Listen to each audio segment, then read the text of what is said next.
Hello everyone and welcome to AD education. मैं हूं अमित दीक्षित। इस समय जो आप देख रहे हैं वो है कोर्स 509 के लिए video lecture series.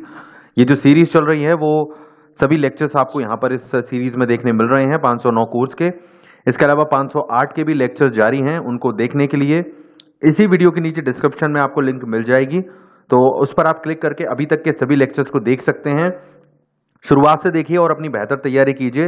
Last semester में बेहतर परसेंटेज बनाने के लिए आपको जरूरत होगी इसकी। Okay, and one more important thing, अगर आप अनअकैडमी पर नहीं जुड़े हैं हमसे तो अनअकैडमी पर जरूर कनेक्ट होइए, बिकॉज यहाँ पर जो स्वयं एमसीक्यूज हैं और स्वयं पैटर्न पर बेस्ड एमसीक्यूज हैं वो शुरू कर दिए गए हैं।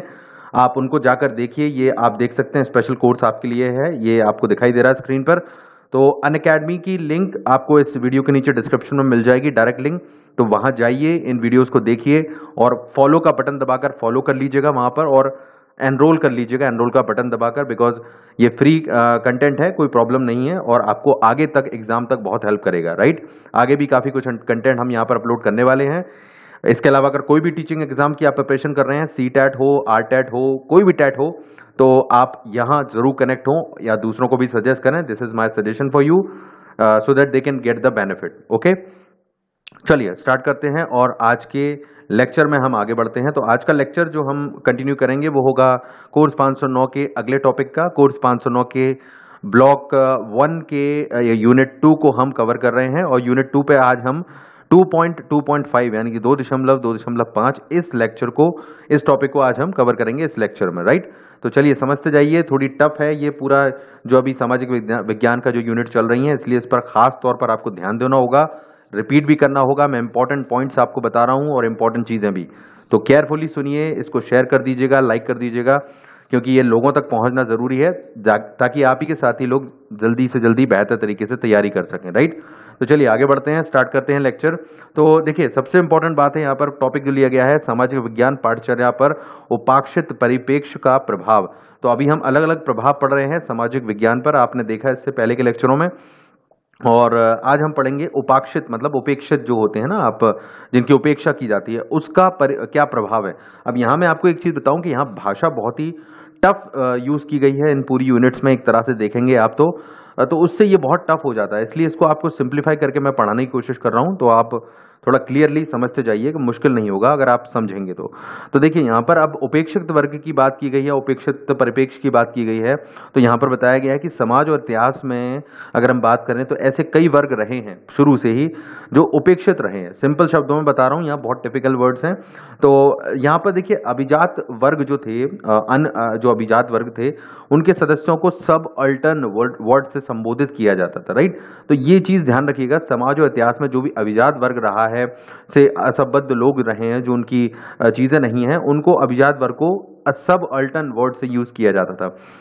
तो सामाजिक रूप से जो भी बहिष्कृत और वैश्विक आधिपत्य से जो भी संघर्ष कर रहे थे लोग, या जिन पर दमन किया जाता था, समझ रहे हैं आप, जिनको हमेशा कहना चाहिए अत्याचार के शिकार थे, तो ऐसे कहीं ना कहीं उनसे जुड़ा हुआ ये वर्ड हो गया था सब अल्टर्न्स और अल्टर्न्स, तो ये चीज आपको समझनी है, ये वर्ड याद रखिएगा।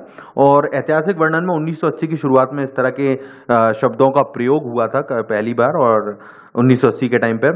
तो ये जो शब्द है, कहीं ना कहीं निम्न वर्ग को जो दबाया जाता है, जिसकी उपेक्षा की जाती है, जिसको हीन शब्द में लिया जाता है, तो इस शब्द को इस तरह की प्रवृत्ति से जोड़ दिया गया था। ओके, तो याद रखिएगा।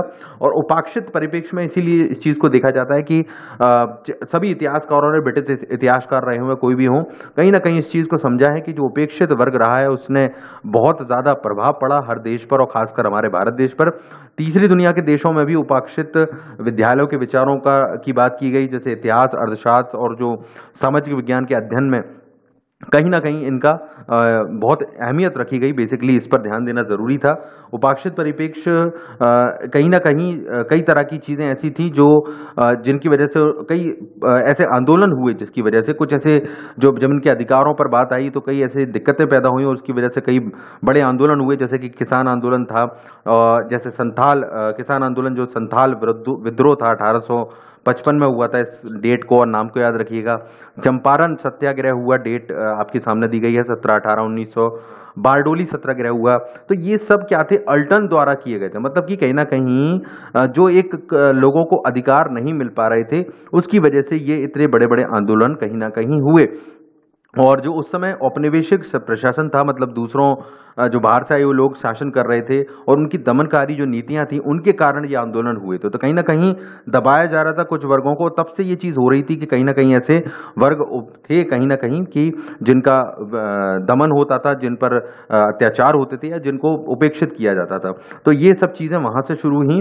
और भारत जैसे देश में अगर हम बात करें तो सबअल्टर्न लोगों का जनसंख्या में एक काफी बड़ा भाग है। अगर देश की बात करें, आज भी हम ये कहें तो कहीं ना कहीं ये बात अभी भी स्थित है कि ये उपेक्षित हैं, ये इस क्षेत्र से हैं, इस तरह के लोग हैं जिन पर पिछड़े हैं, इस तरह के मतलब आप सोच आज भी है कहीं ना कहीं, और ये खत्म नहीं हुआ है कहीं ना कहीं।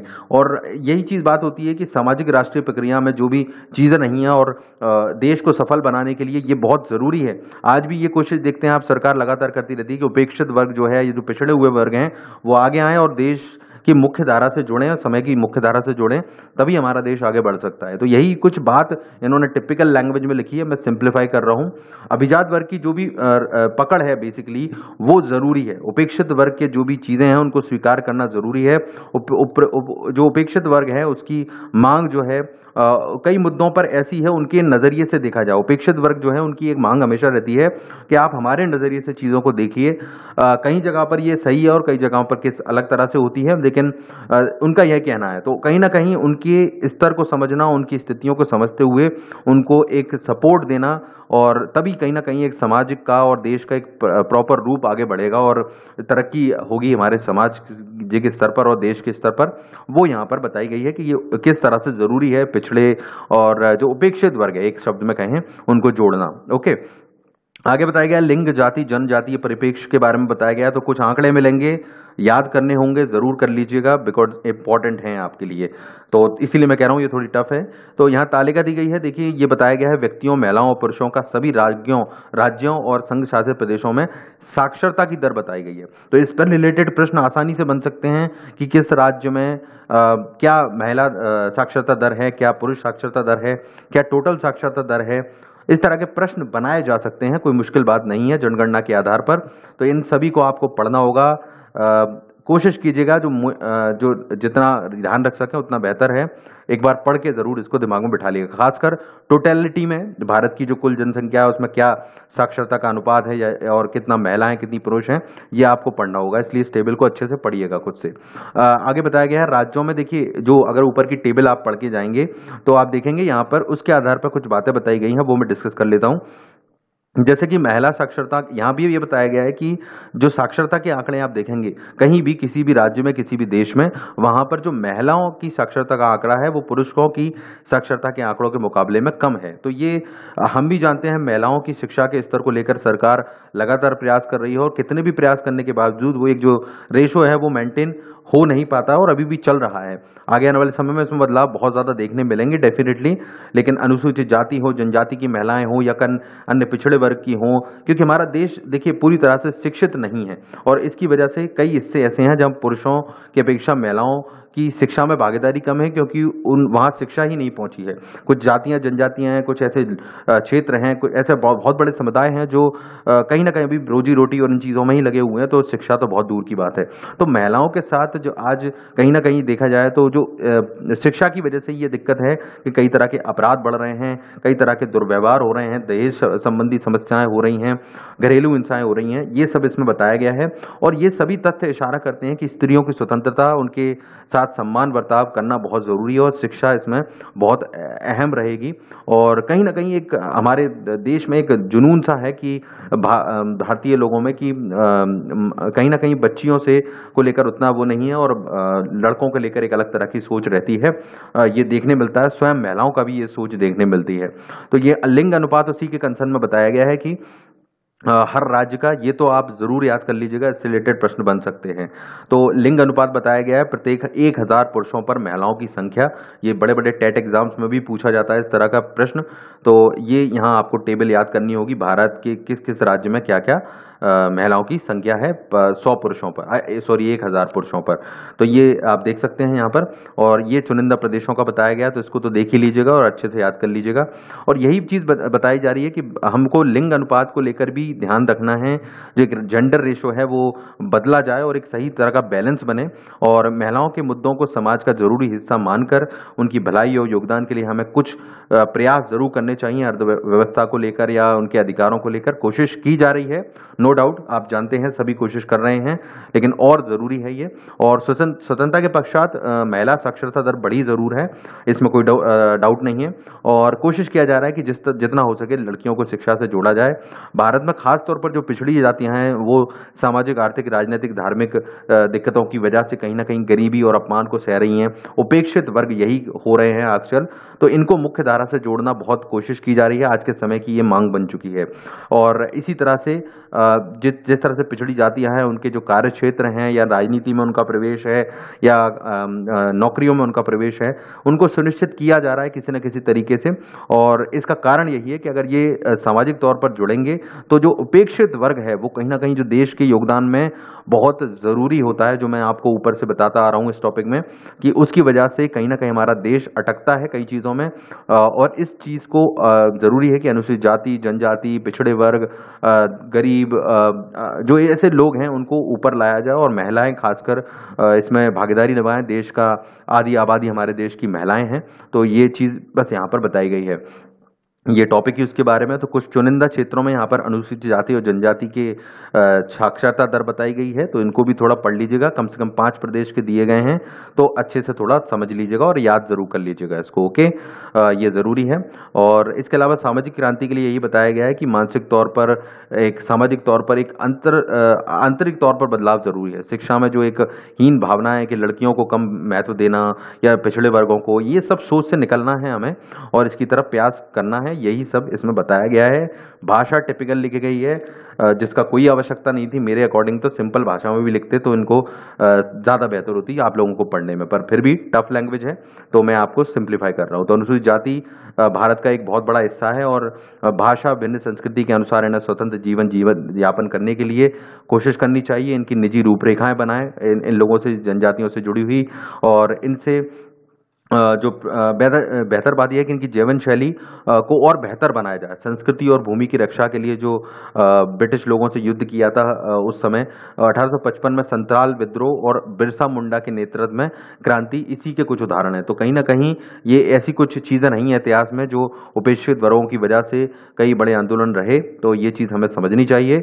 जनजातियां के जो ध्रुव क्षेत्र हैं, जो पहाड़ी क्षेत्रों में रहने वाले लोग हैं, उनको भी कहीं ना कहीं शिक्षा से जोड़ना, विभिन्न प्रकार की इनकी भाषाएं हैं उसको पहचान देना, उनके विद्यालय स्तर पर पाठ्यचर्याओं में उनको जोड़ना, और कहीं ना कहीं पाठ्यचर्या और पाठ्य पुस्तकों में जनजातीय छात्रों की समस्याएं कई तरह की हैं, और विद्यालय में सीखे गए ज्ञान को पर्यावरण के साथ जो जोड़ने की चीज होती है, जो आम परिवेश से जोड़ने की, वो प्रयास इनके जरिए किया जाना चाहिए।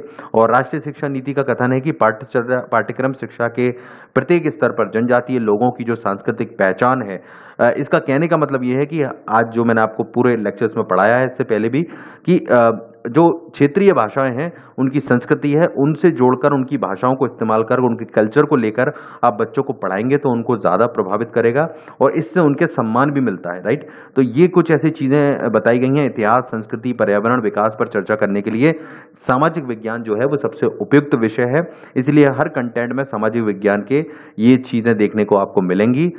टॉपिक ये कहता है बेसिकली, जो मैं आपको बता दूं, कि हमने उपेक्षित वर्ग के बारे में पढ़ रहे थे, तो उपेक्षित वर्गों को किस तरह से हम जोड़कर, कौन कौन इसमें आते हैं, क्या क्या दिक्कतें हैं, अगर वो दूर कर दी जाएंगी तो देश में इससे बहुत फर्क पड़ेगा। ये इस टॉपिक का सार है, ओके। टिपिकल लैंग्वेज है, मैंने सिंप्लीफाई किया इस टॉपिक को, उस नजरिए से आप पढ़िएगा। ये उपेक्षित वर्ग के बारे में ही थी, ओके। तो नेक्स्ट टॉपिक हम नेक्स्ट लेक्चर से स्टार्ट करेंगे। टिपिकल टॉपिक है, इसलिए मैं ज्यादा कंटेंट नहीं ले रहा हूं आपकी सुविधा के लिए। तो नेक्स्ट लेक्चर में मिलते हैं। इस लेक्चर को लाइक शेयर करना बिल्कुल मत भूलिएगा, क्योंकि काफ़ी लोगों के लिए ये उतना ही ज़रूरी होगा जितना आपके लिए है। और सब्सक्राइब ज़रूर कर लीजिएगा नए हैं चैनल पर, और बेल बटन दबा लीजिएगा, आगे भी लेक्चर जारी रहेंगे। अनअकैडमी पर जुड़ना बिल्कुल मत भूलिए, फॉलो कीजिए तुरंत, अभी इसी वीडियो के नीचे डिस्क्रिप्शन में लिंक है। बहुत जल्दी वहाँ पर इंपॉर्टेंट क्वेश्चन आंसर्स आपको अपलोड और भी ज़्यादा किए जाएंगे, अभी भी अवेलेबल हैं, देखिए। and take the benefit from these free lectures and content. And I will see you in the next lecture. Thank you very much.